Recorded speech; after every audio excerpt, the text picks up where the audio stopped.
Hello, family. What is going on? Thank you for tuning into the Rize channel. This is your majestical host, Queen Mel, in the late night building. Yes, here I am at it again, family. My nocturnal hour. I would have come on earlier, but I got held up on Facebook earlier today, which is unusual because I just really don't like Facebook. It's kind of dry, but I had some interesting conversation and engagement over there. They really had me going, and that's what kind of led me to go ahead and talk about this topic. Are we wrong for gatekeeping our culture?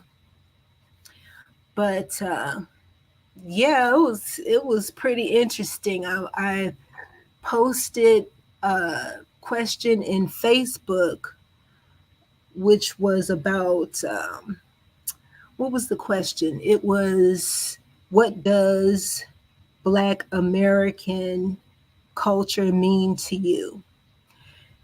And we use the word Black just pretty much as a catch-all word. I mean, I know that we're broken up into different segments, different subcultures, whether it be here on this land in the United States or from other countries. I mean, I feel like that's a given, but some people have to split hairs, and some of the answers I got was, they just answer the damn question. It's like you and I both know who we're talking about. So I got not a lot, but I did get some people that were just harping on this, where, well, if you're going to say Black, that's not a good word to use because black is black is not a culture. And see, that's where that person was wrong, because people get so fixed on skin color that they don't even give enough credit to the word Black as it is attributed to our culture, our customs, our norms, and just who we are, the fascinating, wonderful people that we are. So there's a lack of there. What I want to say, there's a narrow mindedness. There is what I want to say. It's just a very limited way of thinking if you only think about the case system. I mean, we all know that we are living in a case system. I don't need you to point that out. Just answer the damn question. So, but I was very happy and relieved to see that it was like maybe 200 or 300 people responded, and a good 85, 90% of them immediately started listing all of the great things that our foundational Black American ancestors have contributed to this society. Like, they just listed all the great things, from the food, the music, sports, having a hand in inventing technological and mechanical devices, um, thousands of patents that we have in the invention world, even as it relates to cell phones and computers, and the list goes on and on. So that's something that we need to be proud of. And um, I just have to totally ignore these people who they're just so lost in semantics that they can't focus on the positivity of what our culture is all about. And that brings me to gatekeeping. Now, we know that there's a lot going on out here with these other cultures. that they just want us. It's almost like nobody can be who they are. It's not good enough for them to have stringy dishwater hair. It's not good enough to have uh, hair that won't coil up. It's not good enough to just be vanilla and be plain. I mean, plain works for some people. It doesn't work for us though. We like to have flavor. We like to have spice. We like to do things with an extra pizzazz and jazz. So that's how my evening kind of went. Talking about this topic, and it just led me to look into this whole gatekeeping thing a little bit more, because the question, is it wrong? The answer to me is obvious. No, it is not wrong. It is not wrong. And if anybody tries to make you feel a certain type of way for gatekeeping your culture, just tell them to go find something to do. Just mind your own business. Okay, that's what I need a lot of these people to do.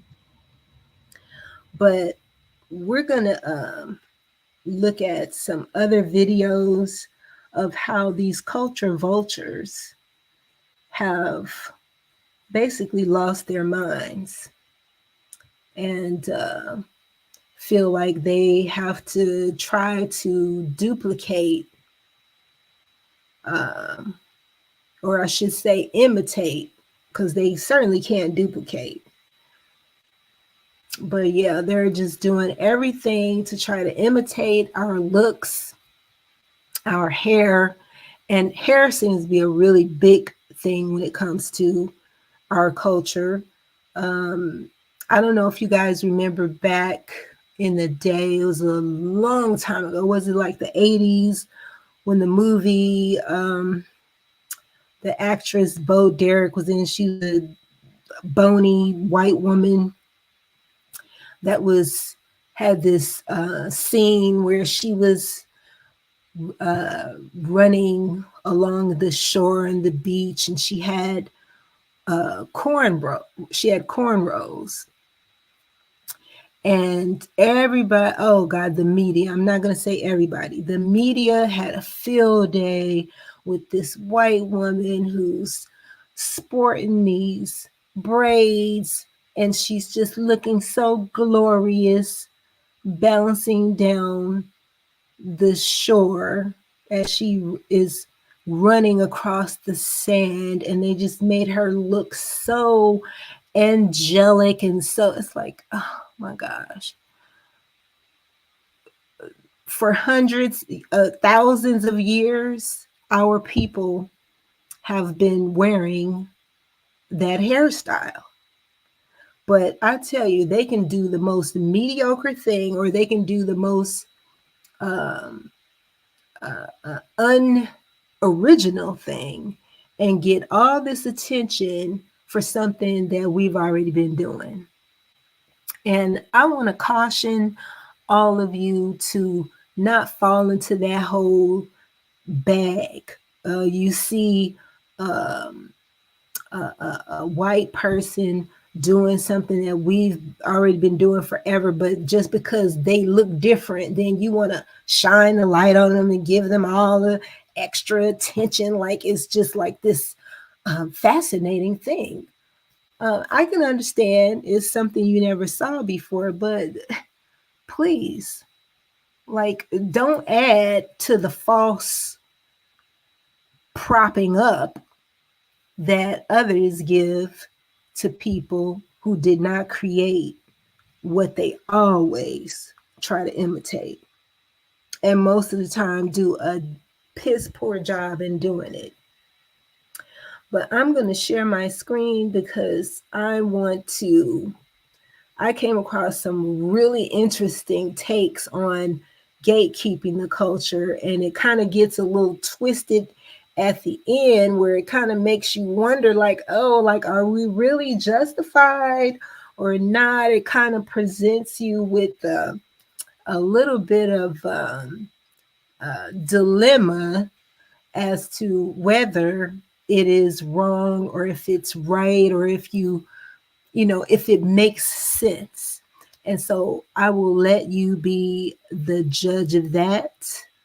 Okay, my royal court, my faithful risers, you know who you are, the ones who listen intently to what I have to say and find it interesting enough to pay attention, because we really need to pay attention. And that's what I'm here to do, to remind us to be aware of.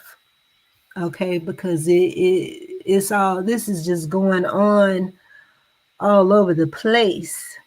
So I'm going to share my screen.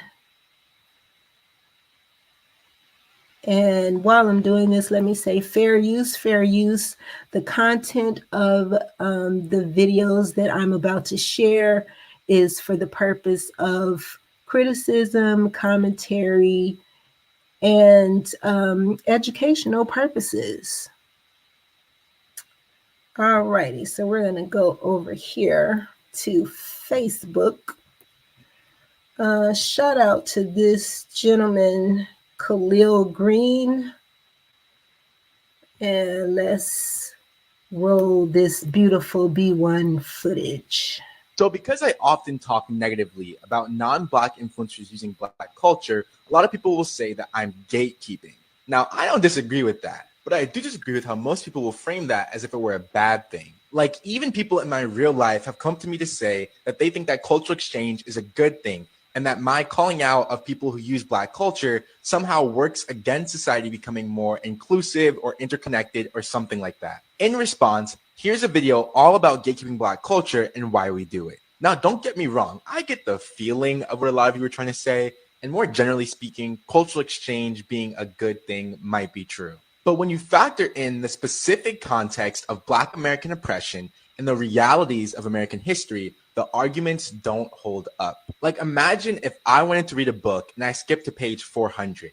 It would be impossible for me to make sound judgments on what the characters are doing. I would think Katniss was a villain because she's shooting other teenagers with bows and arrows, and I think Harry was delusional because he stabbed a book with a tooth. But there's context behind those decisions that make them make sense. And without this context, I'd have an uninformed opinion. Now, to tie this back to the topic at hand, when you do inform yourself about Black American history and you look at gatekeeping in context, you'll find that the imitation of Black culture by non-Black people has more often led to erasure and exploitation than inclusion and reciprocation. Okay, I want to pause that there.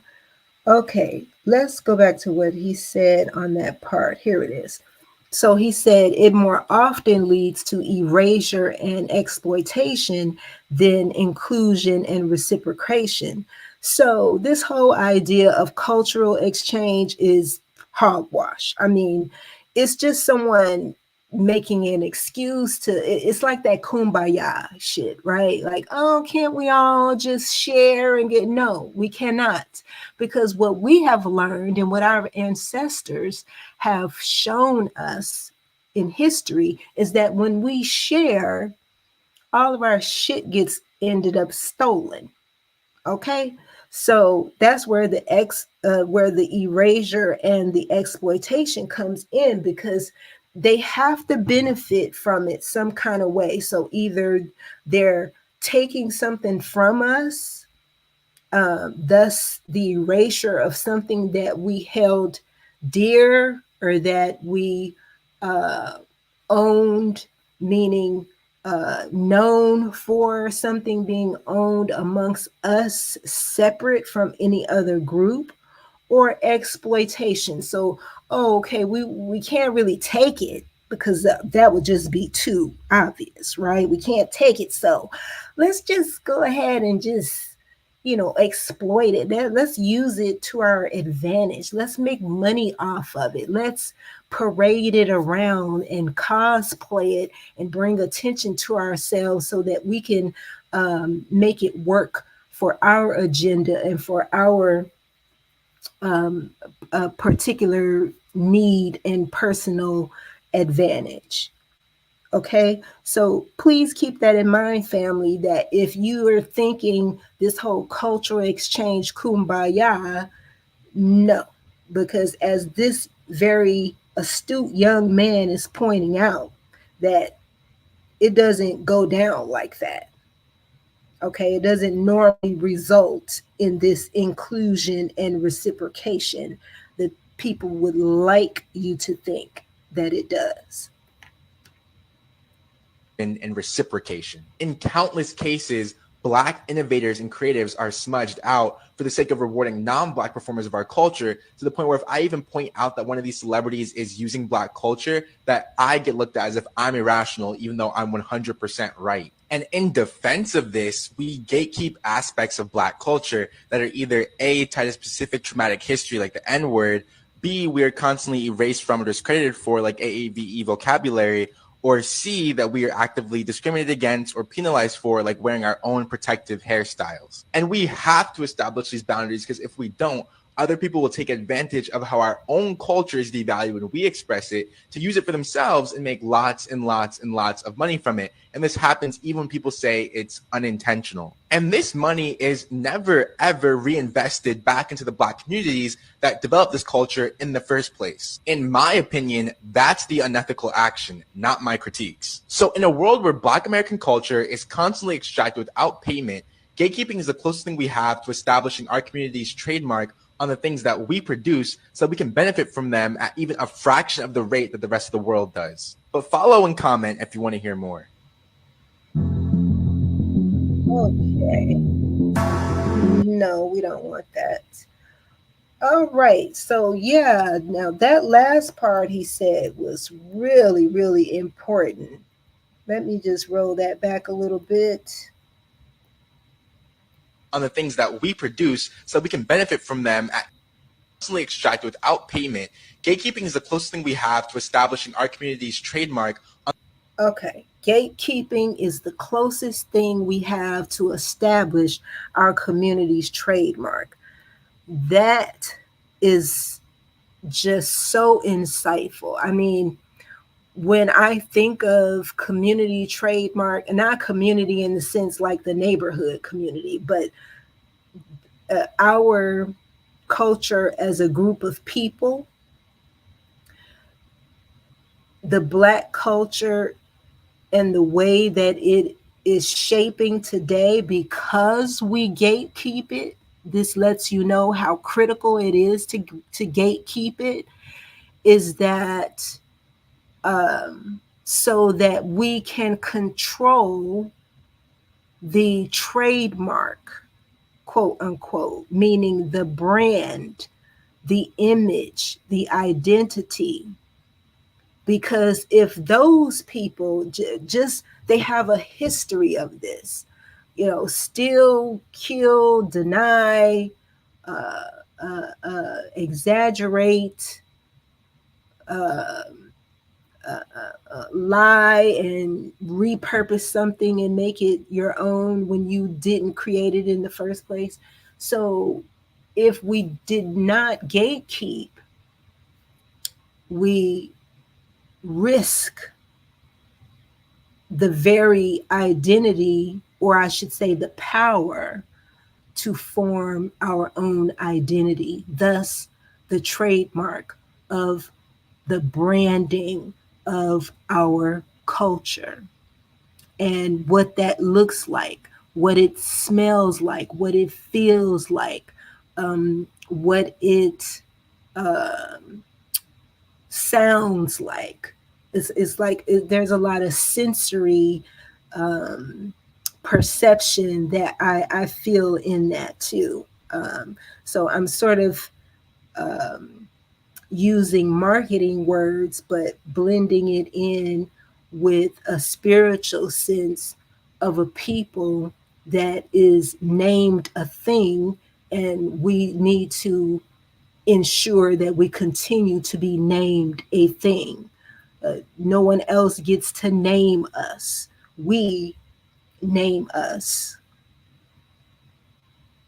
So I really enjoyed his comments. I'm going to move on over to some other reactions that people have to some cosplaying, the Asians trying to mimic our hairstyles and behaviors.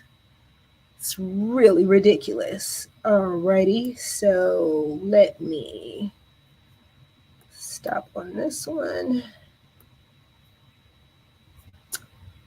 All right, while I'm doing this, please like and share. Please hit that like button on the count of 3. If you are watching this video, please hit that like button at the count of 3. 1, 2, 3. Thumbs up, thumbs up, thumbs up, family. I noticed now, I was looking at some of the analytics. A few hundred people have been viewing some of my videos, but you're not subscribing. You're not liking some of the videos. So please help a sister out. I'm trying to get messages out that are uplifting to keep the narrative and our overall agenda in a positive light and keeping it strong amongst the rest of our other new Black media uh, content creators. And so I'm trying to add value to that. So please help me get into the algorithms. If you are watching this video right now, please subscribe. And I'll tell you another way how you can help support the channel. Support this lovely channel, people. My people. Okay, let's see what the Asians talking about. What these Asians talking about?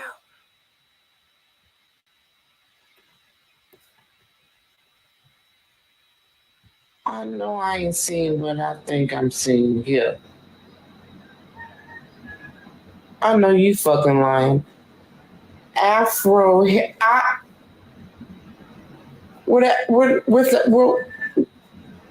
where's the African American? Where's the Afro at? On the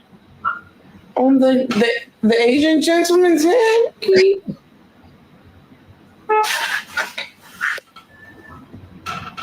Y'all seen this?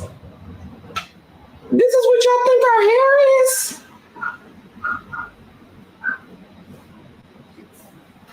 I know the fuck you lying. Somebody call somebody.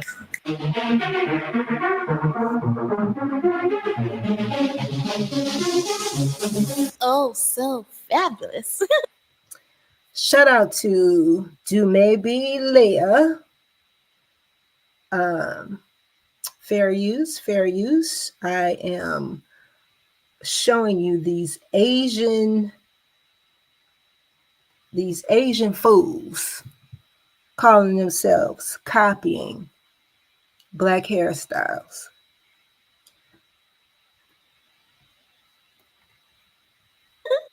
Hi guys, welcome back to the channel once again. It's your girl Dumibilia. If this is your first time coming across my channel, you're welcome. Please subscribe, and if you are a returning subscriber, it's so good to have you here. Thanks for stopping by once again. Welcome.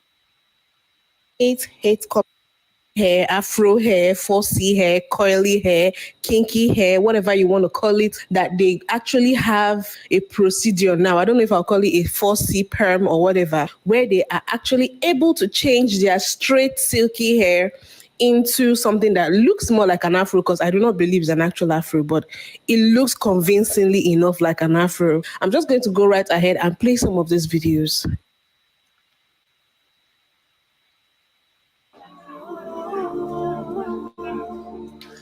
No, not first child.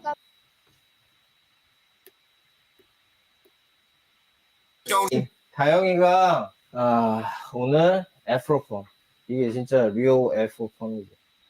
이게 진짜 딱 가까이서 봐보면 텍스처가 어떤지 한번 보여줘.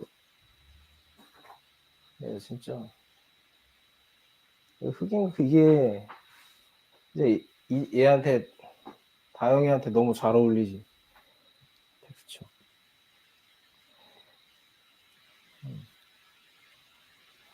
이거에서 여기 스타일의 완성.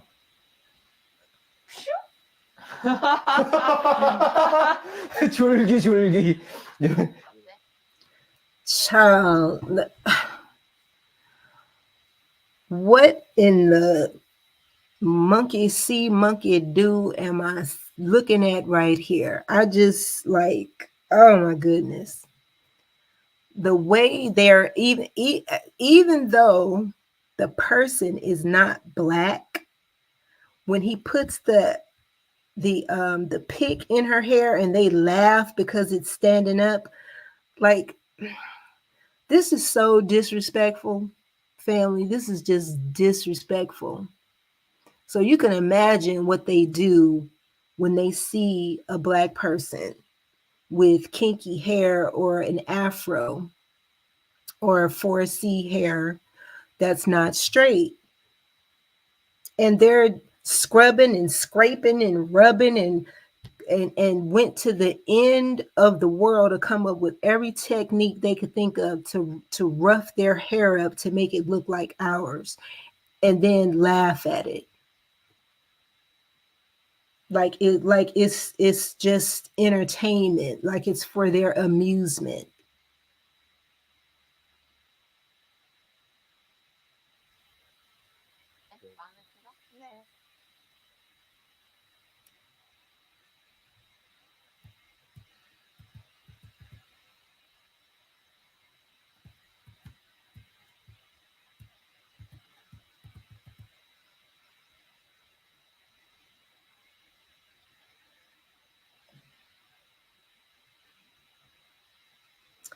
I'm going to go ahead and forward this a little bit more.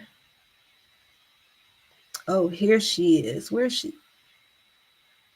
Okay, now look at this one here. So when I saw that, at first I was like, I don't know, are my eyes deceiving me? Are they really able to change the texture of their hair? But then when I thought about it, I was like, if we're able to put relaxers and other chemicals in our hair and get our hair to change from its curly nature into a straight one, or we can even use straighteners and all of okay, hold on. Now, did you see how she started dancing? It's like she got the outfit. I mean, if this is not a minstrel show, I'm sorry, I don't know what a minstrel show is. She got the outfit, because that's where they start first with the clothes, and then they gotta try to have a black scent and speak in AAVE vernacular. Then they had to, that wasn't enough. Okay, that was not enough. So now they had to do the hair. Now notice how she's dancing around, and it's almost like, oh, I got the full package now. I'm black. I'm black. You can see it in the way she's bobbing her head, like she has achieved this idea of replicating us. I'm going to play that part again because it's absolutely disturbing and unbelievable at the same time. These people.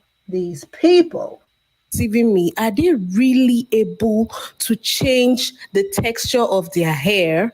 But then when I thought about it, I was like, if we're able to put relaxers and other chemicals in our hair and get our hair to change from its curly nature into a straight one, or we can even use straighteners and all of that. And little did she know that hair was still looking stringy like a little wet dog. So again, like I said, you can try to imitate, but you cannot replicate. it would definitely be possible for them to be able to do the reverse and make their hair curly, right? And there's been so many videos of this. I've seen Asian people wearing locks before. Now, it's not just Asian people that obviously want to wear some black hairstyles. But You see that shit? It looked like he got wires and cords and bob wire and oh god. Oh my goodness. Did they go steal the bob wire from a construction site so that they could coil it onto the slimy hair of theirs? Goodness gracious. Lord. I've covered so many videos on this channel where even palm colored people too want to wear black hairstyles, or want to wear braids, or want to wear locks and all of that. So this is not the first time. But in the case of this particular one, it's an actual trend now. There are so many videos of Asian people getting their hair texture changed and talking about how they are rocking the afro, how they look good as a black person. And I don't know. I think there's just a part of me that feels a certain way about this because it is an actual trend. I know that they've been fascinated with our hair for a while. I mean, take a look at this video.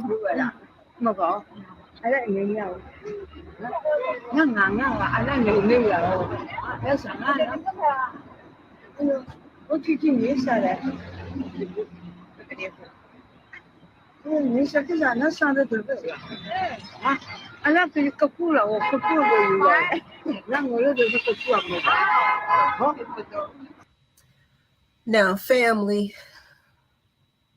why is she that lady? Why is she letting that lady dig her hand all up in her hair? And look at her face. Look at her face. She looks proud. Like this old Asian lady is just so fascinated with her, so enamored. And family, you can go and look at another video that I did that is specifically about not letting them touch your hair. Like that's so off code. Now, I don't want to get too deep into that, but I'm cringing just watching this. Nasty hand. I don't know where your hands been. And this black woman is just looking too comfortable with it. Thank you.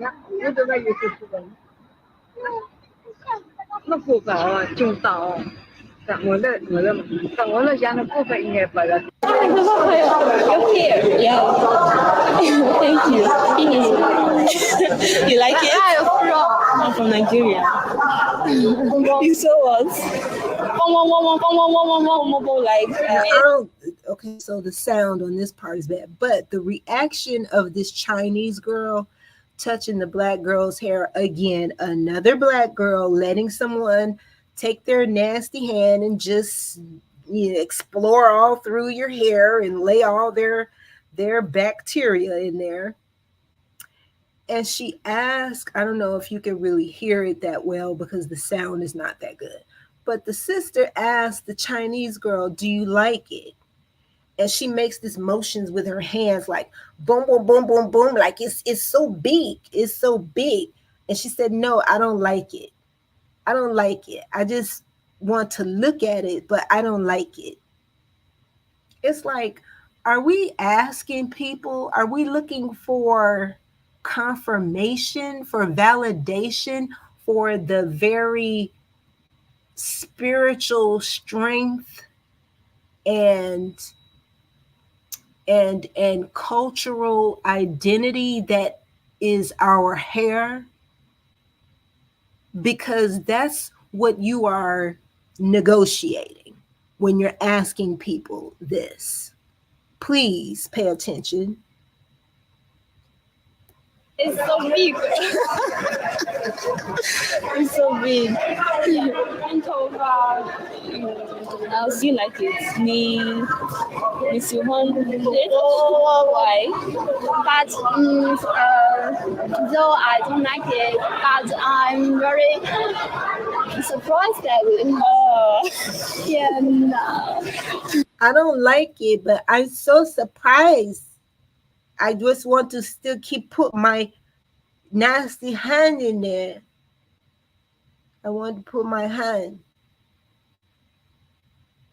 My goodness. And I want to just continue petting you like you're in a zoo so I can be entertained and fascinated. Give me a damn break. Let's move this down the road because this is not beautiful B1 footage here. Hell to the no. No. Okay, so here we go. Some more. The fascination is there. They are usually fascinated by the texture of her hair, how big it is, the versatility of her hair. We don't give a damn about their fascination. I'm just going to say it one more time. We don't care. Do not touch my hair unless I give you permission to, and I'm not. I'm not. But I never knew it was ever going to get to the point where it became a trend to, in quotes, blackfish. Because as far as I'm concerned, some people have taken it to that extent. Okay. Video now from TikTok, she trended even on Twitter because Black people were talking about her. I went to her entire page and I saw so many. Oh my God. You see, she got the pants on backwards. We did, and they're always late. They're always like 10, sometimes 20 years late. You remember back in the 90s, TLC and I can't think of the two boys that's the rap group that did the song Jump. They made that style popular of wearing your pants backwards. Nothing new. Look at this minstrel show here. Videos of her. This is the only hairstyle she rocks. She's either rocking this or rocking some other form of curly hair or rocking some form of twist out or whatever. She basically carries her hair in typically black hairstyles, and I've never seen a video of her on her entire page with her straight hair. And not only does she do that, she's doing all the same dances, oh my gosh. Okay, let us move on to another aspect of this story. I can't take any more of these people. I cannot. Okay, let's see what this sister girl. That is naturally, our hair is kinky naturally. So it's everything. I think, is it like a fetish thing? Like, it's cute when y'all do it. It's a style when y'all do it. It's oh my God. But when it's cuter when y'all wearing it on y'all. So it's the black skin, right? You can't be pigmented and have that as natural, right? Because it's unclean. Then it becomes right. So that's where the hypocrisy and the I don't know. It's just got so many contradictory layers to it.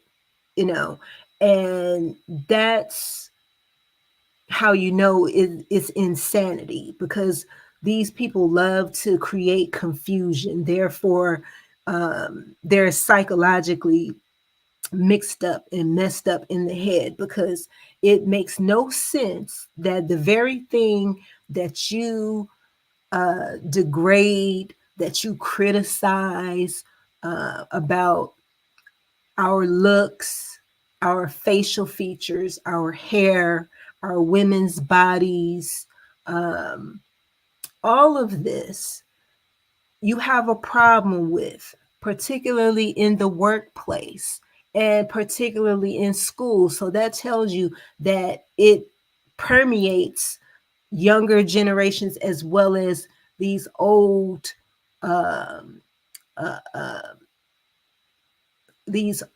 I want to call them baby boomers, the baby boomer palm color folks that are running these schools and running these institutions and businesses. So it we get it everywhere from every angle. And our children, as I had mentioned in the other video about stop letting them touch your hair, our children are being subjected to this every day. So on the one hand, you want to punish us for being who we are.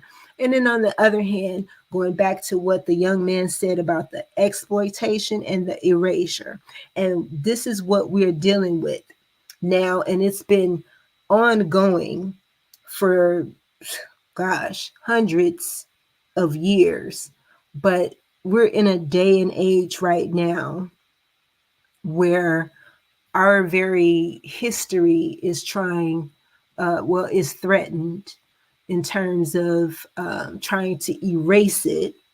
And in doing so, our identity would automatically go along with that. So, no, we are not wrong. I'm going to answer that question again. We are not wrong for gatekeeping our culture. All right, so we're going to move on to another aspect of this topic.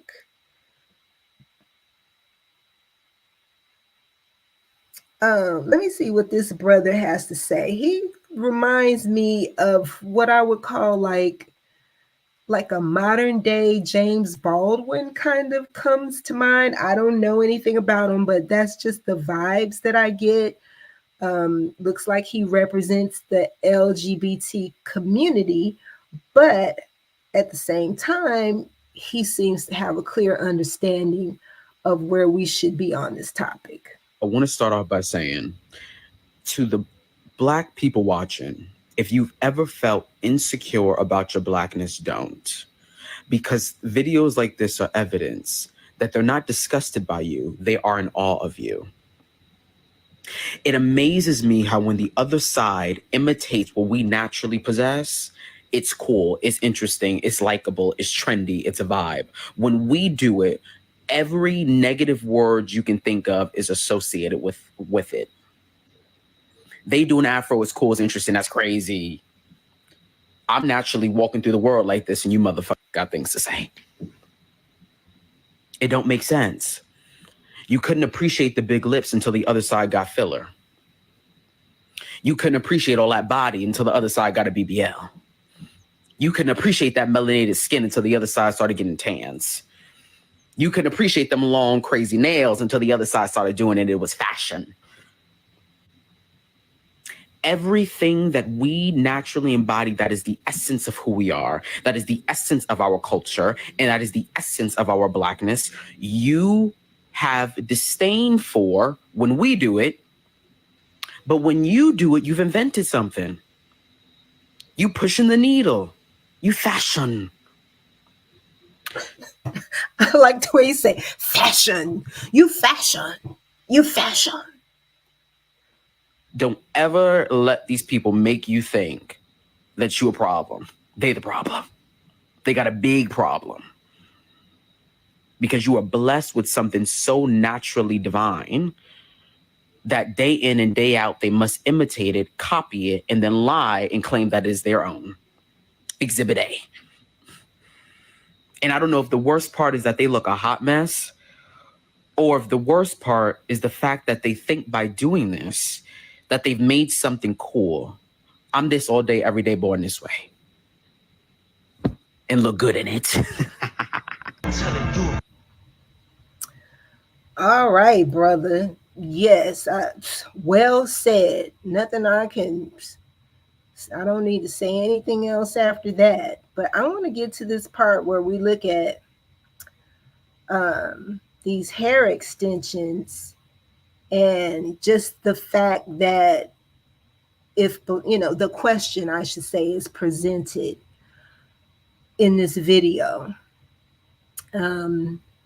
The person, the content creator raises the question as to whether Black women are being hypocritical because they get extensions and weaves and wigs with straight hair from these other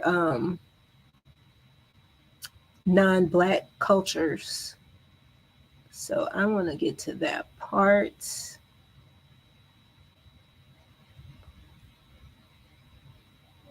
Okay, we'll just let it go from here. Here we go. Them to do the cutting because I want to prove to you guys that we sell raw donor, and that's raw donor. We are in the factory and we will take you around. So we'll start the process. All right. Okay. Hold on. I think I have to go back. Oh my gosh! We're made it! Finally, we have a single donor raw baby skin hair. I'm so happy. Thank you for letting me cut your hair. Thank you so much. I love you. Okay. Single donor hair. So you guys see, this is the irony. When I watched that video, it totally freaked me out. I mean, I hear raw donor hair, real human hair, and stuff like that. And I just never thought much of it. But that video helped me visualize them actually cutting the hair off of someone else's scalp, and then they make it into a wig. And then I'm over here in another part of the continent putting it on my head. And I'm not going to lie, it made me feel a certain way. I'm like, okay, whatever is on that person's head is what I'm going to be carrying on my own head. This hair was cut out from a 60-year-old woman. Right? A 60-year-old. This hair is exactly as seen. It's not processed. So I know that at this point it could be like I'm deviating from the topic, but I showed you guys these videos just to let you guys know the extent people actually go to get this straight hair. We don't mind traveling to these countries, cutting the hair right off these people's caps. Of course, they are paid for it. And then we make them into wigs and then we wear them. So we go to this extent to have their kind of hair. So does it make sense that we should be outraged when they imitate our kind of hair? So it's just crazy when you think about it. So this begs the question, and I want... Okay, so this whole question, whether it's hypocritical because women are getting quote unquote their kind of hair. And she was also asking, does it make a difference if women get extensions or if they get bundles, wigs or what have you that is made of the kinky hair as opposed to the straight hair? And I think it's a legitimate question. I think that's a good question. And I hear it all the time, you know, the criticism from a lot of these YouTube channels. They're usually Black men who have these channels who have a lot of criticism about Black women wearing extensions, which to me can go all into another topic altogether. But I'm going to just try to keep this in the framework of gatekeeping our culture. So, although that is a very good question, and I think a legitimate question, here's the thing. Straight hair for a Black woman is what is expected in the workplace in terms of the beauty standard that the dominant society has put in place has crippled Black women to a certain extent. And I'm not making an excuse for all women who are just obsessed with having straight hair wigs in their or extensions on their head all the time, because I think that can be excessive too. But what I am saying though is there is a difference between a person who is white, Asian, or Latino who naturally has straight hair, but they want to look like an African American or have the textured hair, and not just textured hair. They're going to an extent to really try to look like us. As you already saw, they're trying to achieve the embodiment from head to toe to be us. And I think that's the big difference. I think that's where hypocrisy goes out the door, because they can do that. They have the freedom to rough their hair up and make it all kinky and put friction in there and barbed wire and all that bullshit, um, and try to do this imitation one day, and then the next day they can just wash it, straighten it out, and go back. Because I'm pretty sure that night when they left the club, when they had those locks, those fake locks, and they left the club, and the popo rolled up on them, and they got slammed to the ground because they looked like knickers. Okay, I'm sure plenty of them got the water and the soap, the shampoo and the straightener and whatever, and hurried the hell up and straightened that shit back up. Okay, so that's where the hypocrisy argument goes out the door, because they can make that change and go on about their business and go back to their regular state. When we're in our normal state, in our regular state, we have to constantly be trying to fit into some type of conformity. We have to be mindful and think about, oh, if I'm going to a meeting, if I wear my hair like this, am I going to be perceived this way or that way? If I'm going to a job interview, if I'm going out to dinner to a very nice restaurant where it's not a casual setting, and I might be looked at funny if I walk in with my afro. Like, nobody wants to have to think about that. Nobody wants to have to think about that. And it's very different for Black men than it is for Black women, because if a Black man has, let's say, a fairly low cut afro, that can still be perceived as a neat look, for the most part, an unthreatening look. That's what that's perceived. If you got to understand how these WSs think. Okay, I'm using the code, family, so I know you can read between the lines. These WSs think with a low cut, even though it would be a Black man's natural hair, the state of his hair would be natural, that it would be less threatening. Okay, so there's a little more room that Black men can move around in that respect. But honey, you get to getting you some locks, you get to get some dreads going, or wear your afro long and free, you could forget it. You are the threat of the lifetime. You will not be hired, you will not pass go, and you will not collect $200. You just will not. Okay, so let's be clear that this is all a game of cosplay, obsession, jealousy, envy, lack of respect, and an attempt to cut us off from our very identity. And because of those things, we must gatekeep our culture at all times, in every way, shape, and form. Okay? So I hope that we got some good conversation. Well, I hope my conversation, I should say, was helpful to you, and that it was entertaining, it was informative. Some of these things I've seen a few times before. It's not new, but these clips, though, I haven't seen how extreme these people go with it. I have not seen how extreme they go with it.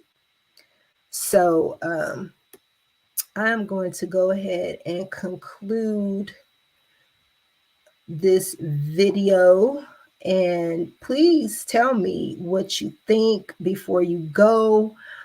Please comment, please subscribe, and hit that like button. Until next time, family, rise in everything you do, elevate in everything you think, and reach higher in all that you desire. Stay up, family.